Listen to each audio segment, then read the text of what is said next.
გამარჯობა, მე გიგი ვარ და დღეს ვისაუბრებ ამერიკის საბანკო სისტემაზე, მის დღევანდელ მდგომარეობაზე. ვეცდები ნაკლები ყურადღება გავამახვილო ერთეულ აქციებზე და მეტი დრო დავუთმო დიდ სურათზე საუბარს, რადგან ეს თვეები შეიძლება იყოს ზუსტად ის პერიოდი, როცა დიდწილად გადაწყდება როგორც საფინანსო ბაზრების, ისევე ბევრმხრივ გლობალური ეკონომიკის ბედი.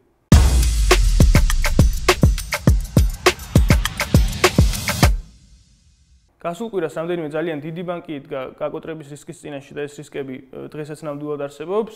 ეს ბანკები არის SVB და First Republic Bank ამერიკიდან, ხოლო ევროპიდან, რაც უნდა გასაკვირი იყოს, ეს არის ორსაუკუნიანი ისტორიის მქონე შვეიცარიული ბანკი Credit Suisse, რომლის შესყიდვასაც ახლა აპირებს ზომით მეორე ყველაზე დიდი შვეიცარიული ბანკი UBS, რომ ასე ვთქვათ გაკოტრებისგან იხსნას პირველი.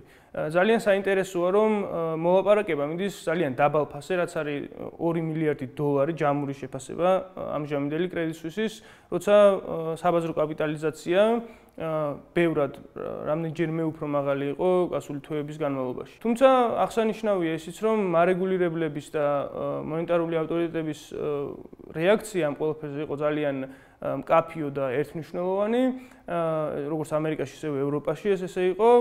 მათ განაცხადეს, რომ მზად არიან ყველანაირი სახსრები გაიღონ, რომ შეაჩერონ ეს პრობლემა დასაწყისშივე, აირიდონ თავიდან მეორე ფინანსური კრიზისი და მოკლედ მიაწოდონ ფულადი რესურსი იმ ბანკებს, ვინც ლიკვიდურობის პრობლემის წინაშე დგანან. ამ შინაარსის განცხადებებს ძალიან დადებითი გავლენა ჰქონდა აქციების ბაზრებზე.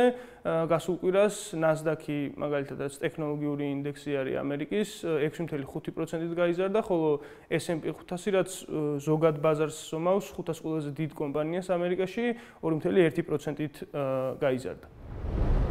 ცენტრალური ბანკების ესეთი მზადყოფნა, რომ დაეხმარონ კერძო ბანკებს, ერთის მხრივ არის დადებითის ნიშანი. ეს გვეუბნება, რომ კიდევ ძალიან მაღალი შანსი არის იმისი, რომ შეჩერდეს ეს ყველაფერი ერთეულ ბანკებში და არ გადაითარგმნოს რაღაც ყველა ბანკის პრობლემად, ჯამურად რაღაც სექტორის პრობლემად. თუმცა მეორეს მხრივ გასათვალისწინებელია, რა გავლენა ექნება ამ ყველაფერს ინფლაციაზე, ან ცენტრალური ბანკის ამ ტიპის ჩართულობას ინფლაციაზე. ცენტრალური ბანკი უკვე დაახლოებით 1 წელია ამაზე ვსაუბრობ. ცენტრალური ბანკის რდის განაკვეთს იმისთვის, რომ გააძვიროს ფული და საბოლოო ჯამში თვითმიზანი რაც არის, რომ ამოიღოს ეს ფული ეკონომიკიდან, რომ აღარ იყოს ცირკულაციაში და მერე შესაბამისად შენელდეს მოთხოვნა, შემცირდეს ეკონომიკური აქტივობა და ამ ყველაფერმა საბოლოო ჯამში შეამციროს ინფლაციის დონე. რაც უნდა ჩამოვიდეს 2%-იანი ნიშნულამდე, რაც არის მიზანი, ესე იგი მანდატი ფედერალური რეზერვის, რომ ეს ამ ნიშნულამდე შეინარჩუნოს ქვეყანაში ინფლაცია.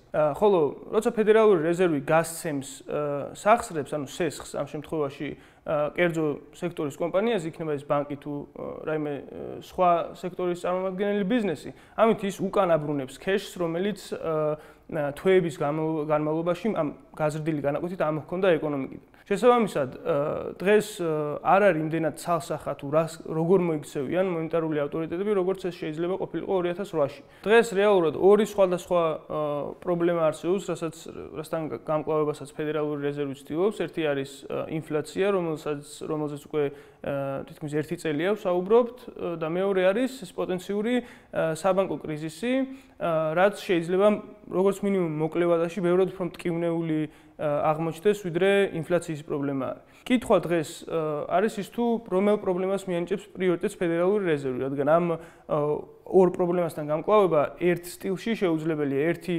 საჭიროებს ეკონომიკიდან ფულის ამოღებას, ხოლო მეორე რესურსების გაცემას ისეთ ორგანიზაციებზე, ვისაც ამის პრობლემა აქვს დღეს. არსებობს ძალიან ვალიდური ვარაუდი, რომ მეორე პრობლემას, ანუ პოტენციურ საბანკო კრიზისს მიანიჭებს პრიორიტეტს ფედერალური რეზერვი, რადგან განსაკუთრებით ისეთ პერიოდში, როგორც დღეს აქვს ამერიკას, გულისხმობ საგარეო პოლიტიკის პრობლემებს, რუსეთ-უკრაინის ომს და ასე შემდეგ, ძალიან მნიშვნელოვანია ესეთ კონტექსტში, რომ ამერიკის შიგნით იყოს ეკონომიკაში სტაბილურობა. ხოლო ეს სტაბილურობა შეუძლებელია სტაბილური საბანკო სისტემის გარეშე. შესაბამისად, ვარაუდი შეიძლება იყოს ერთ-ერთი ეს, რომ ინფლაციის პრობლემა დროებით იქნება მეორე ხარისხოვანი, იქამდე სანამ არ აღმოიფრხება ყველა ეჭვი, რომ საბანკო სისტემა წყობშია და მუშაობს ისე, როგორც უნდა მუშაობდეს.